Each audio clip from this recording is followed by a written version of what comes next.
Des maisons qu'ils occupaient il y a quelques semaines encore, il ne reste plus que ces décombres.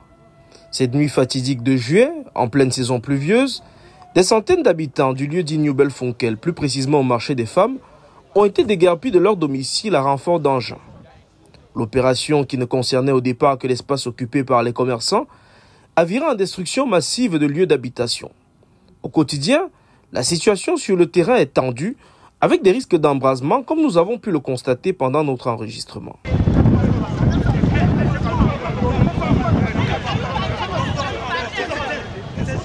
Premier notable de la chaufferie de New Bellefontaine, installée ici depuis près d'une décennie, ce septuagénaire a décidé de vivre dans ce qui reste de sa bâtisse. J'étais dedans. J'étais dedans ici. Les gens se sont amenés. Le 26. Je suis malade à compter de ce 26. C'est comme, tu sais, quand vous atteignez le 3e âge, vous avez les pressentiments. Nous sommes de Dieu. Et mon fils, j'étais assis là chez moi. Les gens sont venus. Les gens sont venus. Il y avait...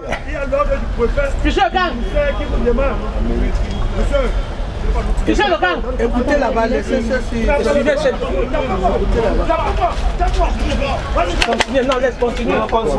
Non, non, non, il faut qu'il parle là-bas. Il faut même filmer ça. Plusieurs personnes du 3e âge, qui ont toujours vécu ici, sont dans une situation encore plus dramatique. À la tête de grandes familles, des hommes et des femmes laissés dans la rue, sans abri, à la veille du démarrage de la rentrée scolaire, sans la moindre indemnisation. Je vivais ici, je suis ici depuis 1967. Mes parents m'ont laissé ici avec les enfants. Un matin, subitement, le 11 juillet, je vois seulement le caterpillar qui vient. Il détruit toute la concession. C'était dans la nuit. Toute la concession. Je n'ai rien, même les enfants. Je dors dans le froid. Ça fait depuis presque 1 mois et demi. Je n'ai pas où dormir avec les enfants. Je demande au Seigneur de toucher le cœur. Si c'est Satan qui a interdit, de nous laisser, de nous donner même un endroit, un abri où je peux poser la tête avec les enfants. Avec une famille pendant la saison pluvieuse, je n'arrive même pas à marcher. Les pieds même. Le froid, ça donne le rhumatisme. Là où je suis, sans mari, rien veuve, je ne sais pas par où je vais commencer. Les gens sont venus nous détruire un matin sans nous signaler, sans nous faire pas de n'importe quoi. Ils sont venus un matin comme ça, venus nous mettre tout le quartier à terre. Ils ont confondu le marché et le quartier. Par exemple, voilà mon puits. Toute la concession était là. Je suis là, ça fait plus de 35 ans.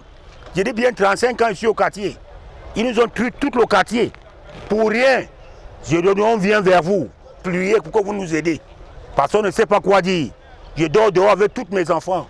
Et je suis un agent de sécurité. Toute ma carrière où j'ai travaillé ici, j'ai investi sur ce petit appartement. Ils m'ont mis à terre. Je suis entre les mains du Seigneur. Et je vous en prie de mettre la transparence dans tout ce qui se passe au quartier. Il y a beaucoup de gens. Beaucoup de gens sont mal à l'aise. Ils ont confondu le marché et le quartier. Toutes mes voisins, par exemple, regardez la petite partie de mon papa. J'avais un immeuble ici devant vous là. Ils m'ont mis à terre. Je suis dans le quartier c'est plus de 75 ans aujourd'hui. On vient un matin, on nous met à terre. À mon âge, si je vais faire quoi encore? Je prie que le Seigneur entre dans vos cœurs, vous nous remettez nos terrains pour qu'on mette le carabou, on habite là. Depuis ce jour-là, nous sommes sans abri. Je suis en aventure dans mon propre pays. Dans mon propre pays, je dors dehors comme en aventure. Sur le banc des accusés, Denise Fampou, maire de la commune d'arrondissement de Douala 2e. Elle est pointée du doigt par les anciens habitants de ce site comme la principale responsable de cette opération. Le pire même, c'est que le 11 juillet, aux environs de 4 heures, tout le quartier est cerné par les éléments de la gendarmerie, la police, le GMI, la police municipale armée. On se réveille dans le noir, on voit que nous sommes tous cernés. Et là, les démolitions commencent.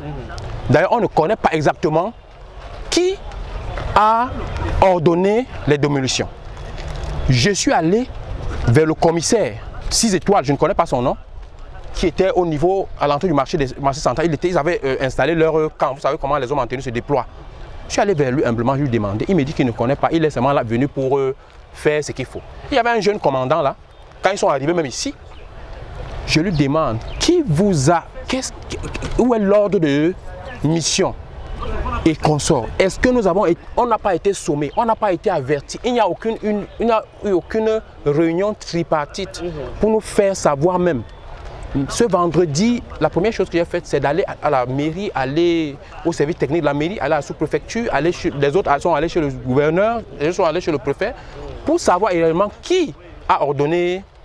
C'est dans la journée, l'après-midi, qu'on a commencé à voir certains documents qui montrent que c'est le maire de la deuxième qui a donné l'ordre de détruire. Nous avons fait ce qu'il fallait. J'ai recensé toutes les familles, nous avons recensé toutes les familles, nous avons fait des réunions, nous avons fait un recours gracieux, préalable, commun, que nous avons déposé, la requête nous avons déposée au service de Madame le maire, je pense quelques jours après les cas, juste quelques jours. Jusqu'à présent, on n'a eu aucune nouvelle, aucune concertation, aucune promesse, d'ailleurs aucun geste qui montre que Madame le maire a l'intention de nous indemniser. Et d'ailleurs même, le pire, c'est qu'il y a des cas urgents, comme le papa que vous avez vu en face, il a son fils qui est paraplégique. Comme vous voyez le vieux qui est à côté, il y a des gens qui ont même une mobilité presque tellement réduite. Et il y a des gens qui vivent dans une précarité qu'on ne peut pas s'imaginer. Moi-même, je suis dans la rue avec ma famille. Nous vivons, ne nous voyez pas là, c'est parce que nous sommes vraiment forts, je peux le dire, le Seigneur nous soutient. Nous vivons une situation inconcevable dans un pays de droit comme le Cameroun. Dans une sortie à l'attention du secrétaire général de la présidence de la République, 4 conseillers municipaux de la commune d'arrondissement de Douala 2, dont Mimamo Jules, Garba Aoudou, Bessala Célestin et Zanzan Charles Eli, dénoncent une casse brutale sur le site dit du marché des femmes. Les élus désapprouvent des opérations organisées sous le couvert de la mairie sans accord préalable des conseillers municipaux. Ils évoquent une gestion peu transparente des espaces marchands avec des recettes qui ne sont pas reversées dans les caisses de la commune. La dite casse, qui s'apparente à une opération forcée d'un terrain bâti au détriment de ses occupants et ayant droit, constitue un mode opératoire que nous avons mis à nu et tiré la sonnette d'alarme par le biais de ce canal. Mais jusqu'ici, n'a suscité aucune réaction de la haute autorité que vous incarnez. Peut-on lire à travers cette correspondance? C'est une initiative unipersonnelle de Madame le maire. Vous êtes chef de l'exécutif municipal, mais ça ne fait pas de vous le gorille, n'est-ce pas, un va-t-en-guerre qui casse tout sur son passage. Ça ne vous donne pas le droit. Vous avez des conseillers que la législation vous a associés pour qu'ils vous accompagnent dans votre initiative.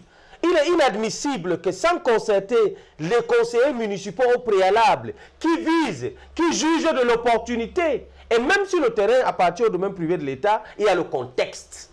Ça a été fait de manière unilatérale, ce n'est pas la mairie de Douala 2e qui nous inquiète, c'est le comportement de Madame le maire. Parce que c'est la même chose qu'elle fait, elle organise le désordre partout. Et le prétexte, c'est quoi? C'est l'affinité avec le pouvoir. Le Cameroun, c'est un pays gouverné. Aujourd'hui, qui organise ce trouble à l'ordre public? Vous avez vu la population qui en souffre aujourd'hui, en pleine saison pluvieuse, parce que vous voulez faire des boutiques, et des boutiques qui sont taxées très cher. D'ailleurs même, nous sommes de Niobel, nous avons beaucoup de problèmes avec certaines infrastructures que Madame le maire a érigées à Niobel, qui n'ont rien à voir avec l'aspect social. Même si vous avez un financement, il faut avoir quand même de l'affection pour la population. Nous allons poursuivre, parce que nous sommes en train de réfléchir dans ce sens, pour amener cette dame à comprendre que le Cameroun est gouverné. Je vous rappelle que l'affinité, la proximité avec un quelconque administrateur, de quelque niveau que ce soit, ne sera nous démettre de notre intention de promouvoir la justice populaire. Lui-même, le chef de l'État, cite à chaque moment que la paix sociale, c'est la chose la plus importante pour le Cameroun. Et qui peut menacer la paix sociale? C'est des actions comme ça qui sont faites de manière unilatérale. Elle s'en fout des institutions. Et j'ai dit aussi que la collaboration avec les gens à la présidence ne serait peut-être une collaboration qui va nous amener à nous croire des alphas et de l'oméga, à nous prévaloir un certain pouvoir. Des familles dans la rue, des commerçants aux abois, les tensions autour des cas à New Belfunkel font craindre le pire à la veille d'une échéance électorale importante. Pour y voir plus clair, le ministre de l'administration territoriale a ordonné l'arrêt des travaux sur le site. Les différents protagonistes comptent désormais sur l'arbitrage des plus hautes autorités pour une résolution définitive de cette crise.